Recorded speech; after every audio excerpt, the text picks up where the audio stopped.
Hey, story lovers, welcome back to Stories on the Internet. Today, we're diving into 15 wild tales of real-life drama. Think shady HR cover-ups, baby name battles that tear families apart, and even a stunt gone wrong with Reba and Carrie. Will you agree with their choices, or are they totally in the wrong? Stick around to find out, because trust me, you won't believe what happens next. Story 1. Was I out of line if I exposed HR? For some context, I'm a student/worker at my company, and the thing I'm studying is being paid by the company. So today, while in a meeting, an HR person pulls me aside and tells me and another person in the same situation as me must sign some papers that she forgot to give when we started studying because important people will visit next week and I guess everything has to be perfect. I said fine and we both went there to sign it.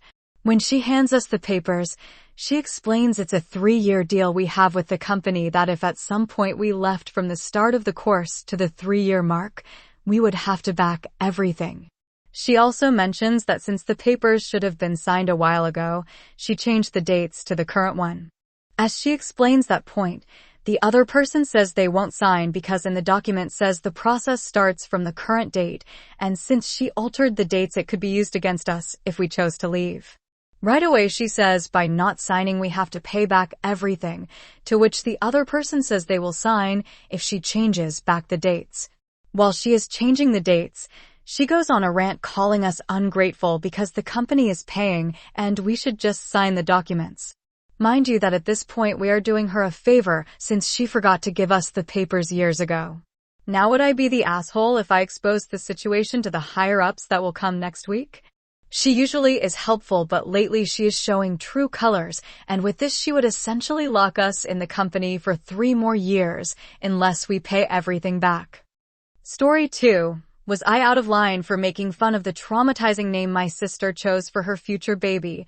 So I, 15F, found out that my sister, Laura, 30F, was expecting through an Instagram post. I was surprised, since the post said that she was 4 months along and nobody had known a thing. Obviously, I was super ecstatic for her, so I messaged her to tell her congrats. She told me thanks. I asked her if she knew the gender of the baby yet, and she told me that it was a girl. It was in this exchange of messages where I asked her if she had any idea what the name was going to be. Here's where it gets bad. She told me that she wanted to name her baby after a TV show, but since she didn't know which one to pick, she chose multiple. Hinata Daenerys 6 is what she chose to name her child. And this name would be the first name. I was sure that if the kid had this name, she would end up bullied. I was obviously concerned and tried to politely express my concerns regarding the name in some later text messages. She told me to stop being a judgmental teen. I later found out that her husband was okay with this name. I posted this exchange on the subreddit, and it became popular quickly. I showed my sister the hundreds of comments in hopes to deter her from the name. However, she blew up at me, calling me selfish, egotistical, and manipulative. Although I thought that she would be angry about me posting about the situation online, she was simply furious that I would make fun of the name. She told me to stop being so hypercritical and has since then blocked me from all platforms and cut off from me. My mom said that since it's my sister's baby, she should have the right to name it whatever she wants, and that I should apologize in hopes of repairing our relationship. I have no plans in apologizing. Story 3. Am I in the wrong here? A few years ago, I, 48M, and my then wife, 45F, broke up. We stopped wearing our rings, of course.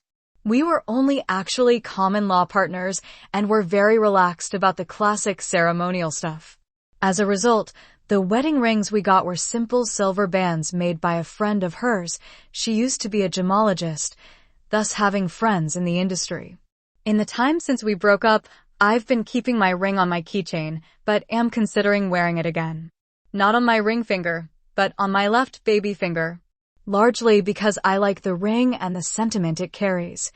Story 4. Am I being a jerk for refusing to stop staring at my friends at a small concert? So me and a friend group I am in had a conflicto because I had made some mistakes over a period of 3 months that had cost us our friendship.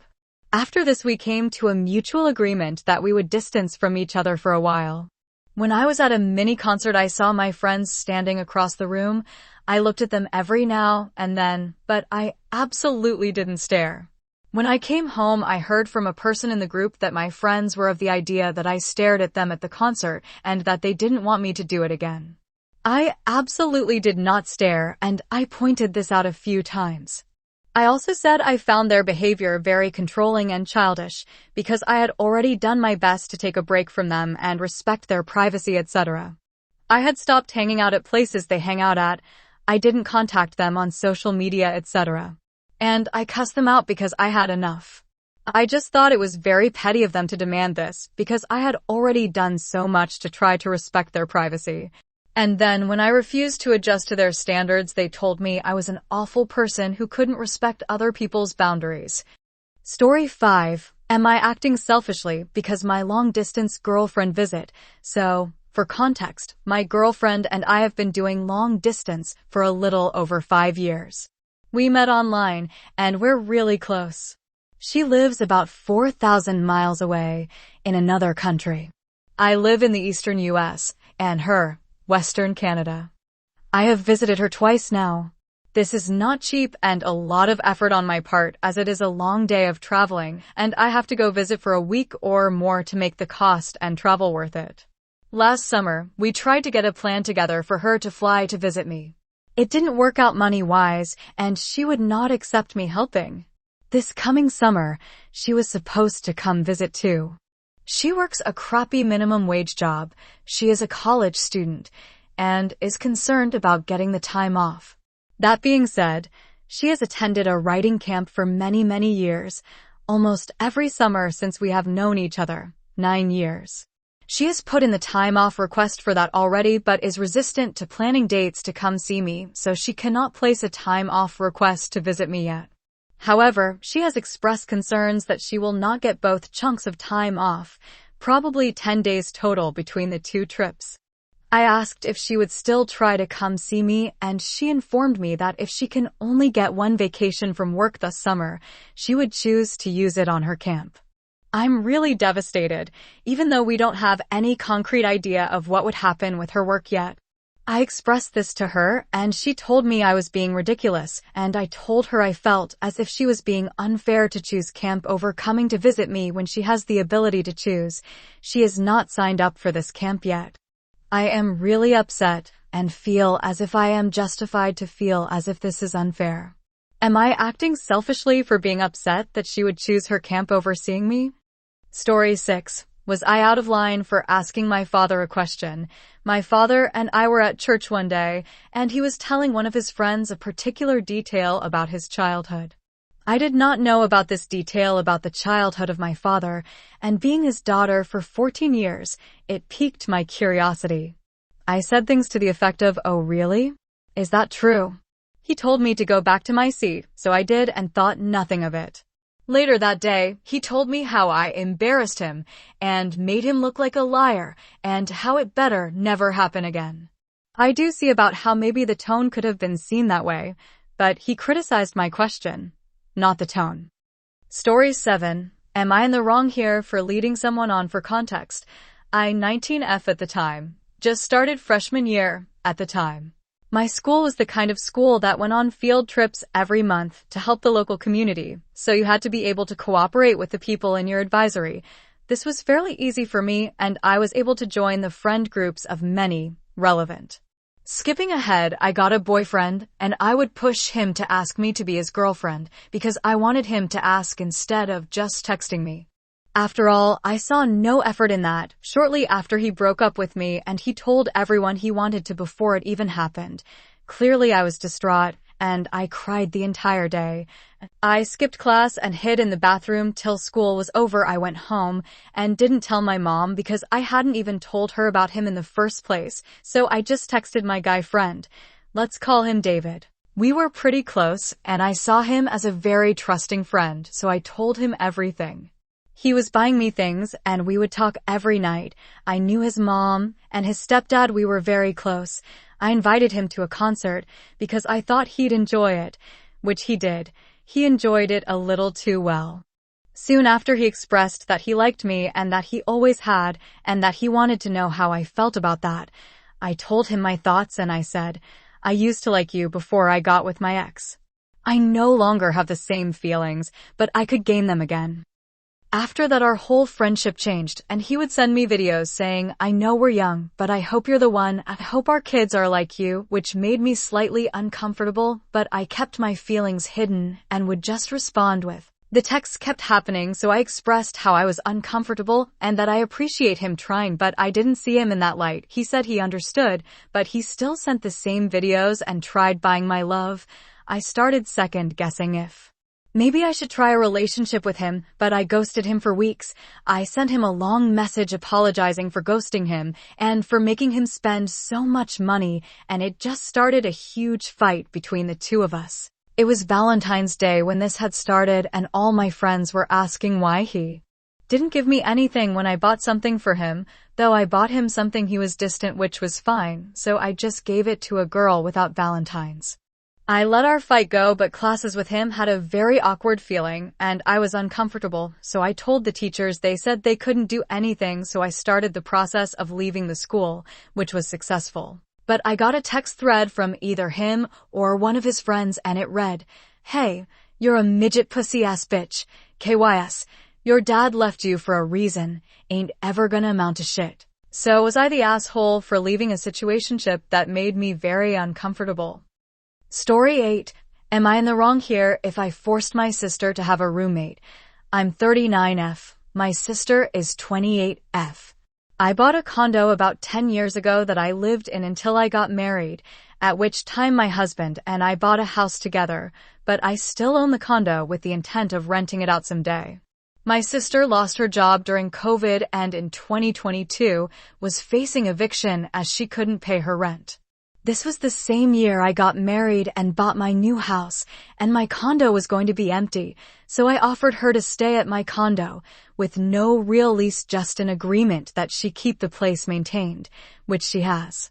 Since then, she throws me what she can monthly in rent, but it's honestly usually between $100 to $300. For reference, it's a 2BD/2BA condo in a HCL area, and the estimated rent value for the place is $2,400 per month.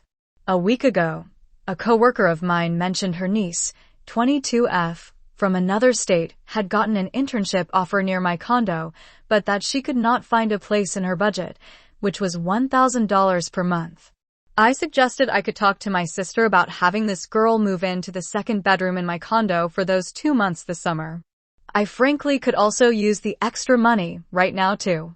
I talked to my sister about it, offered to have her pay no rent for those 2 months, and expected her to be down, especially since I've been giving her such a good deal these past few years. To my surprise, her answer was, verbatim, "You can take my recording studio over my dead body."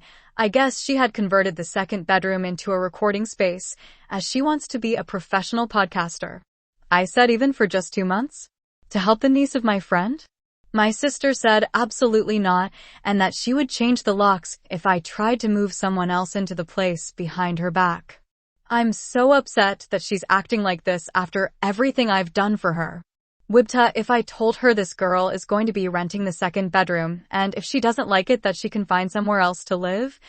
Story 9. Am I in the wrong here for wanting half of our daughter's glasses payment? So for context, my daughter's dad and I have perfect 50-50 custody. I don't make him pay a penny in child support, and never have all these years. This year our daughter needs glasses. He wanted me to take her because it conflicts with his work schedule, so of course I do. I called around and couldn't find a spot that took either of our insurance, so I paid out of pocket for the exam, frame, lenses, and extras like scratch proof, blue haze shield, year warranty, ECT.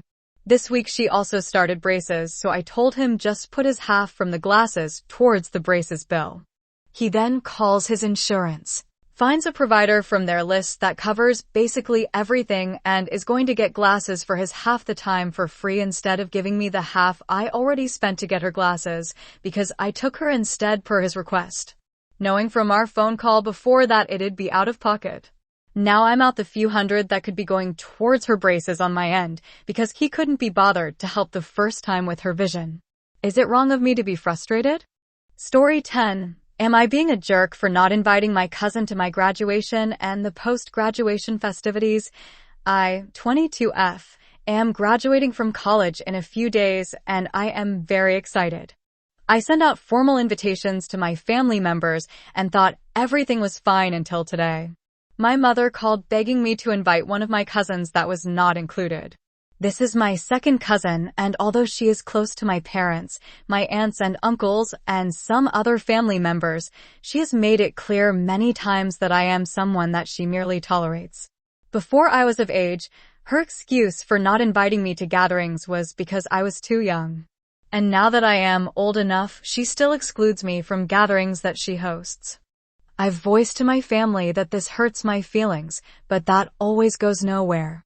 Or they say something along the lines of, you know how your cousin is, and her events aren't even fun, you wouldn't want to be there anyway. Because of this, I didn't think it would be a big deal that I didn't invite her, but I guess it is. She called my mother upset that she was excluded, and my mom hates confrontation, so she thinks this is an easy fix. I don't want my mother to be put in a sticky situation with my cousin, so I might just invite her to not start a fight, but I really don't want her there. Story 11. I'm a 40-year-old father with a 20-year-old daughter, Nick. When she was 18, I discovered through synced photos that she was dating Richard, who was 27. Concerned about the age gap, I advised her about potential risks, hoping she'd reconsider. She later said they broke up. Sometime after, I found a bottle of liquor in her room, which she claimed was a gift from her friend Jess. I reminded her to drink responsibly, given she was 19. When Jess visited and denied giving the liquor, Nick admitted it was from Richard, and Jess revealed he had flirted with her friends. Upset, I warned Nick about Richard and threatened police action if he continued. Nick showed me messages proving she ended things, and I comforted her. Yesterday, I came home early and found Richard in my house. I confronted him about his past behavior, including dating Nick at 17 and providing alcohol, and told him to leave or face consequences. Nick argued she's an adult and can make her own choices, insisting she could bring Richard over. I said I wouldn't allow him in my home, and if she defied me, she couldn't stay. She challenged me, packed a bag, and left. I contacted Jess to watch out for her, but my sister later called, upset, saying I was too harsh. Story 12. Am I acting selfishly for telling my best friend that his girlfriend sucks and he should not propose to her? One of my best friends, males, age 29, has been dating this girl, also 29, for about 10 to 11 months. They recently had a discussion about looking to the future and a ring being involved. They've never lived together. This is our buddy's first ever girlfriend, and he is his GF's first ever boyfriend. Honestly, first ever girl to show our buddy some sort of constant attention. Our friend is a really down-to-earth, nice, and honest person. Very religious guy too. Unfortunately, he isn't the most socially aware guy in the world and doesn't stick up for himself a lot. His GF, on the other hand, sucks. She is a bulldog of a girl, is rude to our friends, has publicly embarrassed him on numerous occasions, has talked poorly of his family behind his back, and honestly doesn't treat him with much respect. At least when around our friends. Not to mention, she isn't religious like he thinks she is. None of our friends like her, to the point of she won't even come around us, and we have communicated these things to him. He then talks them over with her and acts like everything is fine. Me being one of his best friends, he has asked me about my opinion on her, and I have always taken the stance to not get involved with other people's relationships, but since he is a sheltered guy, is oblivious to what is going on in front of him, and doesn't think for himself, I decided to say to F#CK it and tell him the cold hard truth, which is, he is settling for her because it's the first girl to show him attention and give him consistent sex in his life, and she is settling with him because It's her first ever boyfriend, and due to the fact that she is not nice and truthfully unattractive to the general male population, is way out of shape, this is her best bet at locking down a man long-term, which unfortunately our friend is love blind to. He could do way better than her, and we as a friend group collectively think he would be making a big mistake not only being in a long-term relationship with her, but also spending the rest of his life with her. He did not like what I said to him about the women he loves and has been on edge the past day or so, which is fair, but I think he needed to hear this from a good friend to hopefully set him straight. Story 13. I live with 3 roommates, Amy, Mary, and Jessica. Amy often forms quick attachments to men who later take advantage of her. Recently, she started messaging a man from China she met through Chinese TikTok, who doesn't speak English and whom she's never video chatted with, though he sent her his ID. Amy asked if he could stay in our apartment for 2 weeks, followed by 2 weeks at a hotel. I expressed concern and said all roommates must agree. In our group chat, Amy asked if a guest could stay in July without mentioning he's a stranger she hasn't met. Jessica and I agreed, provided Amy is always present.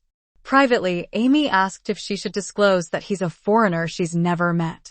I said yes, warning that withholding this would breach trust, but I can't recall if I said I'd tell the others if she didn't.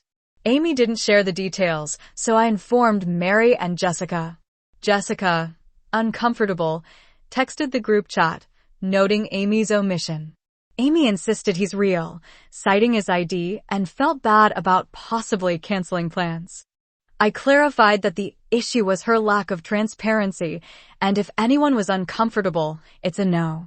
Jessica agreed, and I expressed empathy but emphasized our perspective. Amy said she'd figure something out and asked if he could stay one night if he arrives early. I deferred to Mary and Jessica. Since then, Amy has been withdrawn and sad, and the group chat has been silent. Am I in the wrong here? You're not entirely in the wrong.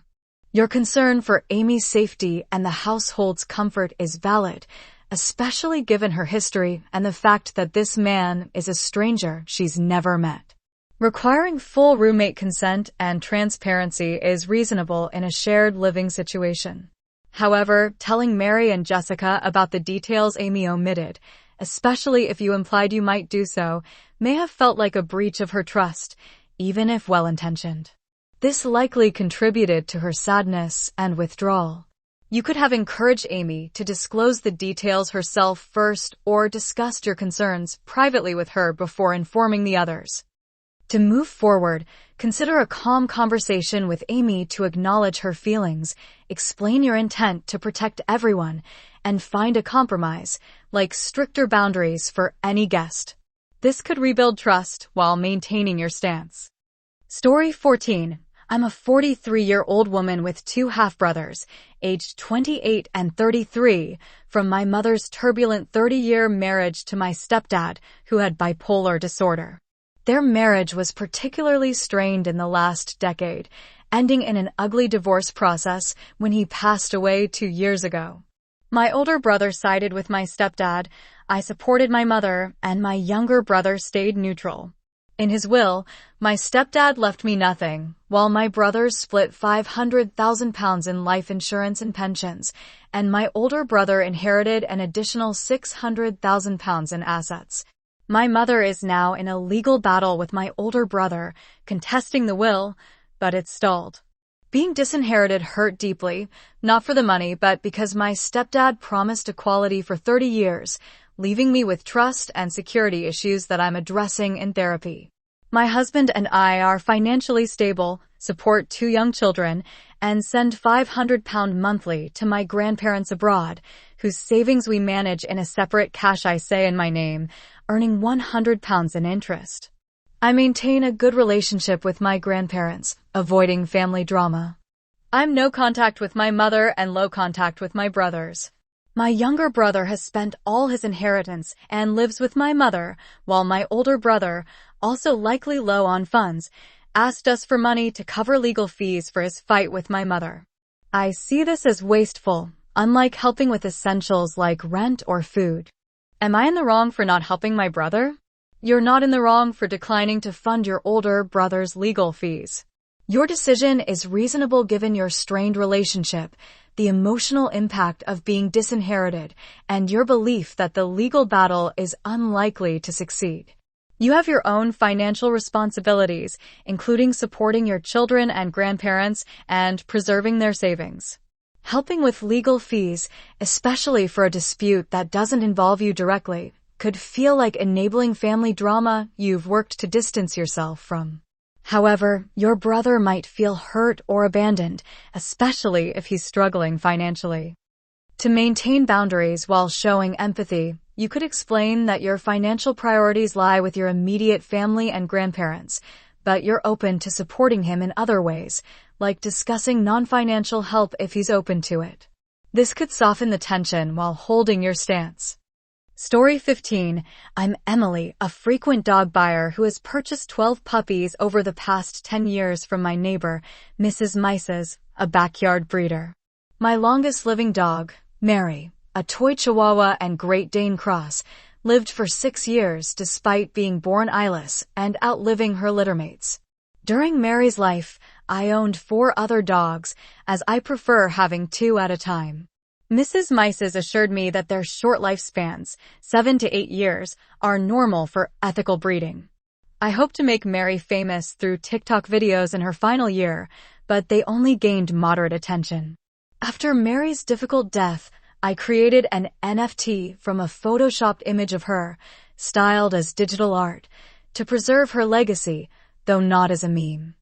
I posted about the NFT on Threads, and within minutes, someone offered $696,900. Suspecting a scam, I confirmed with the buyer, who denied it, and I transferred the NFT rights. However, Mrs. Mises then visited, revealing she was the buyer and objected to me profiting from Mary's death, claiming Mary was her art piece as the breeder. I refused her request to stop the sale, closed the door, and reclaimed the NFT rights. I then sold the NFT to another buyer on Craigslist for a significant amount.